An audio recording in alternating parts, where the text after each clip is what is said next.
Baik.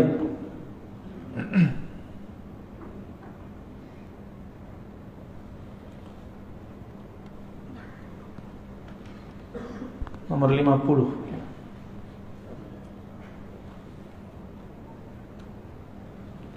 La saghirata, tidaklah dianggap dosa itu kecil idza qabalaka adluh, jika engkau datang kepada Allah lalu dia menuntutmu dengan keadilannya.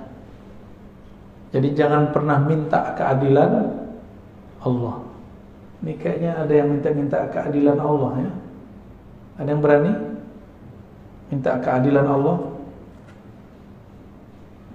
La saghirata, tidak disebut dosa kecil jika Allah menanggapimu dengan keadilannya. Jadi jangan pernah mengatakan Allah nggak adil nih. Jangan pernah ngomong gitu. Kok kita yang kena corona? Kok zaman kita yang kena corona? Gitu. Jangan ngomong gitu ya. Orang yang berbicara seperti itu berarti nggak kenal Allah. Bahwa Allah itu sudah banyak memberi rahmat untuk kita. Allah itu sudah banyak maafin kita loh Pak. Di zaman dulu satu dosa itu langsung diikop. Sekarang udah berapa kali dosa kita lakukan Allah nggak langsung ikop. Maka ini Allah kasih kesempatan supaya tidak mengulang kembali. Kalaupun terulang balik aja lagi ya. Jangan kemudian putus asa. Nggak ada kata putus asa kepada Allah. Ini dia adil. Oleh karena itu Imam Abul Hasan Al-Asy'ari mengatakan, mintalah rahmatnya, jangan engkau pernah minta keadilannya. Minta rahmat Allah maksudnya gini, saya dengan sholat saya tadi, saya nggak yakin Pak bisa masuk surga. Kalau Allah nih hitung-hitungan adil dengan kita, Allah akan bilang, kamu sholat aja nggak khusyuk, terus minta surga, dibuang Pak, pasti dibuang. Kemarin makan minum, baca doa nggak? Beneran? Lupa kan? Di awal sama di akhir, tuh itu aja lupa. Allah itu pengen selalu diingat. Inilah sisi yang kita sebut feminimnya Allah. Allah itu maha feminin. Bukan seperti yang inilah Allah titipkan kepada perempuan. Perempuan kalau kekasihnya tidak ingat dia ngambek gitu. Maka Allah mengatakan ghayur, aku pecemburu yang sangat cemburu. Jadi jangan coba-coba minta Allah pakai keadilannya, tapi mintalah Allah dengan kemurahannya. Wala kabirata, tidak disebut kabir dosa besar, kabirah.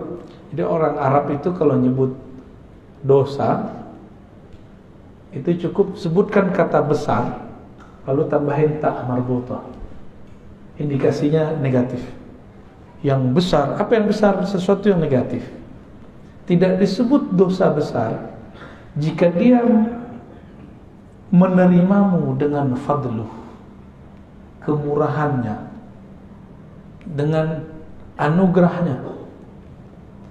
Seorang ayah, ibu melihat anaknya yang salah, itu pakai keadilan atau pakai kemurahan? Jadi kemurahan hati orang tua, maka dia kemudian memaafkan itu anak. Jika seorang ayah kepada anak-anaknya seperti itu, apalagi Allah kepada hambanya. Allah itu lebih sayang kepada kita daripada orang tua ya.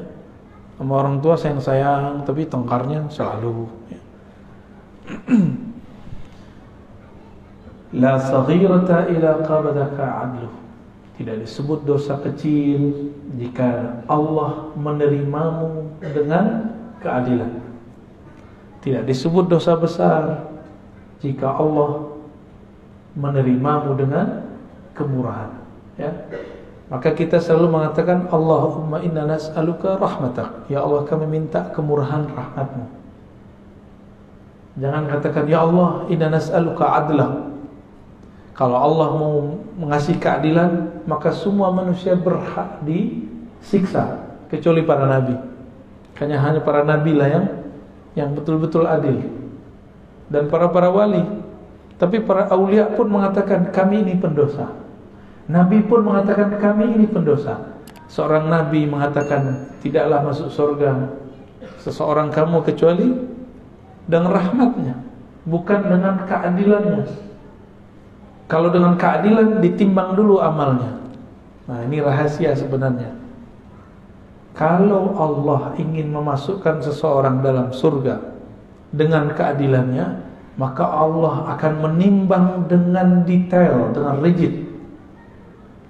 Tapi kalau Allah sudah ingin memasukkan seseorang ke dalam surga, maka orang itu ditimbang, dihisab tidak rigid. Ini yang disebut dalam hadis. Wa yuhasabu, dalam Quran juga ada, wa yuhasabu hisaban yasira. Maka Nabi sampai di ayat itu berdoa, Allahumma hasibna hisaban yasira. Dan di akhirat si hamba dihisab dengan hisab yang yasir, yang ringan, yang mudah. Jadi kalau kita biasanya nih orang-orang lembaga-lembaga yang diakreditasi, petugas akreditasi datang, kalau udah kenalan, teman sesama kuliah nih, jadi rektor gitu ya, atau jadi direktur, gimana? Jadilah tahu sama tahu aja deh, aku tinggal beres, siapin borangnya, udah kita pulang, langsung dikasih nilai A plus, karena sudah kenal. Jadi makanya orang yang memberi akreditasi ini nggak boleh satu, harus lebih dari satu, supaya ketika dia kenal, dia berikan kemurahannya tanpa objektif. Harus ada juga yang galak-galak dikit gitu. Ya. Beruntunglah kalau punya lembaga, lalu yang melakukan akreditasinya kenal. Ada juga yang lucu, ada seorang kepala sekolah, dia udah ketakutan, akreditasinya belum benar. Tahu tim akrediturnya dulu adalah siswa dia yang sekarang sudah jadi doktor.